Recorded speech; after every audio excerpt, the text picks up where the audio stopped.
로마서 4장. 그러면 이 문제에 대해 우리의 조상 아브라함이 발견한 것은 무엇이라고 말할 수 있겠습니까? 아브라함이 행위를 통해 의롭다함을 얻었다면 그에게는 자랑할 것이 있었을 것입니다. 그러나 하나님 앞에서는 자랑할 것이 없습니다. 성경이 뭐라고 말합니까? 아브라함이 하나님을 믿으니 그 믿음을 그의 의로 여기셨다라고 하지 않습니까? 일을 해서 품삯을 받는 사람은 그가 받는 품삯을 당연히 받을 것을 받는 것으로 생각하지 선물을 받는 것으로 생각하지 않습니다. 그러나 일을 하지 않는데도 품삯을 받는 사람이 있다면 그가 경건하지 않은 사람을 의롭다고 여기시는 하나님을 믿기 때문에 하나님께서 그의 믿음을 보시고 의롭다고 여기시는 것이 됩니다. 다윗은 행한 것과는 관계없이 하나님께서 의롭다고 인정하시는 사람이 받은 복에 대해 다음과 같이 말했습니다. 자기 죄를 용서받고 자기 허물이 가려진 사람은 복이 있다. 주님께서 죄 없다고 인정해주는 사람은 복이 있다. 그렇다면 이 복이 할례를 받은 사람들에게만 내리는 것입니까? 아니면 할례를 받지 않은 사람들에게도 내리는 것입니까? 우리는 앞에서 아브라함의 믿음이 의로 여김을 받았다고 말했습니다. 어떤 상황에서 이런 일이 발생했습니까? 아브라함이 할례를 받은 뒤였습니까? 아니면 할례를 받기 전이었습니까? 아브라함이 의롭다함을 받은 것은 할례를 받은 후가 아니라 할례를 받기 전이었습니다. 아브라함은 할례를 받기 전에 믿음으로 의롭다함을 받았으며 그 표로서 할례를 받은 것입니다. 그러므로 아브라함은 할례를 받지 않고도 하나님을 믿는 모든 사람들이 의롭다 여김을 받을 수 있도록 모든 믿는 사람의 조상이 되었습니다. 또한 아브라함은 할례 받은 자의 조상이기도 합니다. 이 말은 그가 할례 받은 사람들 뿐만 아니라 우리 조상 아브라함이 할례를 받기 전에 가졌던 믿음의 발자취를 따라가는 사람들의 조상도 된다는 의미입니다. 하나님께서 아브라함과 그의 후손에게 그들이 세상을 물려받을 상속자가 되리라고 하신 약속은 율법을 통해 온 것이 아니라 믿음으로 인한 의를 통해 주신 약속입니다. 만일 율법을 지키는 사람이 상속자가 된다면 믿음은 쓸모가 없어지고 약속도 무용지물이 되고 말 것입니다. 율법은 하나님의 진노를 야기하지만 율법이 없다면 율법을 범하는 일도 없을 것입니다. 그러므로 하나님의 약속은 믿음을 통해 주어집니다. 이렇게 하신 것은 하나님께서 아브라함의 모든 자손에게 약속을 은혜로 주시기 위해서입니다. 모세의 율법 아래 사는 사람들 뿐만 아니라 우리 모두의 조상 아브라함처럼 믿음으로 사는 사람들 전부가 아브라함의 자손이 됩니다.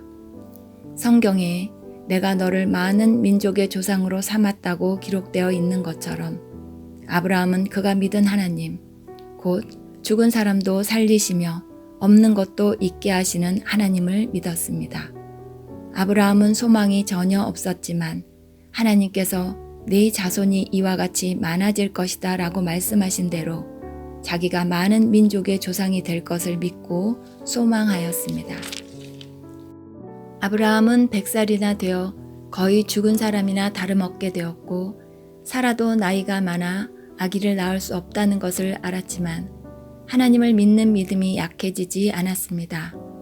그는 하나님의 약속에 대해 불신하거나 의심하지 않고 오히려 그 약속을 굳게 믿어 하나님께 영광을 돌렸습니다. 아브라함은 하나님께서 친히 약속하신 것을 이루실 능력이 있다는 것을 확신했습니다. 이것이 바로 하나님께서 그 믿음을 그의 의로 여기셨다라고 말씀하신 이유입니다. 그의 의로 여기셨다는 말은 아브라함만을 위해 기록된 것이 아닙니다. 그 말은 우리 주 예수님을 죽은 자 가운데서 다시 살리신 분을 믿음으로 의롭다함을 얻게 될 우리를 위해서도 기록되었습니다. 예수님은 우리의 죄 때문에 죽임을 당하셨고 우리를 의롭게 하시려고 다시 살아나셨습니다. 로마서 5장. 우리가 믿음으로 의롭다함을 받았으므로 우리는 우리 주 예수 그리스도로 말미암아 하나님과 함께하는 평강을 누리고 있습니다. 예수 그리스도에 의해서 또 믿음으로 우리는 지금 우리가 서 있는 이 은혜의 자리에 들어와 있습니다. 그리고 하나님의 영광을 소망하며 즐거워합니다. 이뿐만 아니라 우리는 환난을 당하더라도 즐거워합니다. 이것은 환난이 인내를 낳고 또 인내는 연단된 인품을 낳고 연단된 인품은 소망을 낳는 것을 알기 때문입니다. 이 소망은 절대로 우리의 기대를 저버리지 않습니다. 그것은 하나님께서 우리에게 주신 성령을 통해 우리 마음에 하나님의 사랑을 부어주셨기 때문입니다. 우리가 아직 연약할 때 그리스도께서 시의 적절할 때 경건하지 않은 사람들을 위해 죽으셨습니다. 의인을 위해 죽는 사람은 거의 없습니다. 간혹 선한 사람을 위해 죽겠다고 나서는 사람이 있을는지는 모르겠습니다. 그런데 그리스도께서는 우리가 아직 죄인이었을 때 우리를 위해 죽으셨습니다. 이것으로서 하나님께서는 우리를 향한 그분의 사랑을 나타내셨습니다.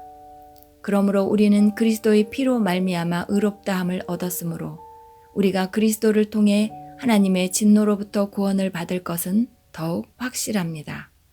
우리가 하나님과 원수가 되었을 때도 그리스도의 죽음을 통해 하나님과 화해하게 되었다면 이렇게 하나님과 화목을 누리고 있는 사람들이 그분의 생명으로 말미암아 구원을 받게 될 것은 더욱 확실합니다. 이뿐만 아니라 우리는 이제 우리 주 예수 그리스도를 통해 하나님 안에서 즐거워합니다. 예수 그리스도로 말미암아 이제 우리는 하나님과 화해하게 되었습니다. 그러므로 한 사람을 통해 죄가 세상에 들어왔고 그 죄를 통해 사망이 들어온 것처럼 모든 사람이 죄를 지었으므로 사망이 모든 사람에게 이르렀습니다. 하나님께서 율법을 주시기 전에도 죄가 세상에 있었지만 율법이 없을 때에는 죄를 죄로 여기지 않았습니다. 그러나 사망은 아담 시대부터 모세 시대에 이르기까지 심지어 아담이 지은 죄와 똑같은 죄를 짓지 않은 사람들마저 지배하였습니다. 아담은 장차 오실 분의 모형입니다. 하지만 하나님께서 주시는 은혜는 아담이 지은 죄와 비교가 되지 않습니다. 많은 사람이 그 한 사람의 죄 때문에 죽었다면 한 사람 예수 그리스도의 은혜로 인한 하나님의 은혜와 선물은 많은 사람에게 더욱 넘쳤습니다. 또한 하나님의 선물과 아담의 죄는 차이가 있습니다. 한 사람의 죄 때문에 심판이 오게 되고 모든 사람을 정죄에 이르게 했으나 하나님의 은혜의 선물은 많은 범죄 때문에 오게 되어 많은 사람에게 의롭다함을 받게 하였습니다. 한 사람의 죄로 말미암아 사망이 왕노릇하였다면 하나님의 넘치는 은혜와 의롭다고 여기시는 선물을 받는 사람들은 한 분 예수 그리스도를 통해 참 생명 안에서 더더욱 왕노릇하게 될 것입니다. 그러므로 한 사람의 범죄 때문에 모든 사람이 죄인이 되었지만 한 사람의 의로운 행동 때문에 모든 사람에게 생명을 낳게 하는 의로움이 발생했습니다. 한 사람의 불순종으로 많은 사람이 죄인이 되었듯이 한 사람의 순종으로 많은 사람이 의인이 될 것입니다. 율법은 범죄를 증가시키려고 들어왔습니다. 그러나 죄가 많아진 곳에 하나님의 은혜가 더욱 넘치게 되었습니다. 죄가 사망 안에서 왕노릇하였듯이 은혜는 의를 통해 우리 주 예수 그리스도로 말미암아 영생을 얻게 하기 위해 왕노릇할 것입니다.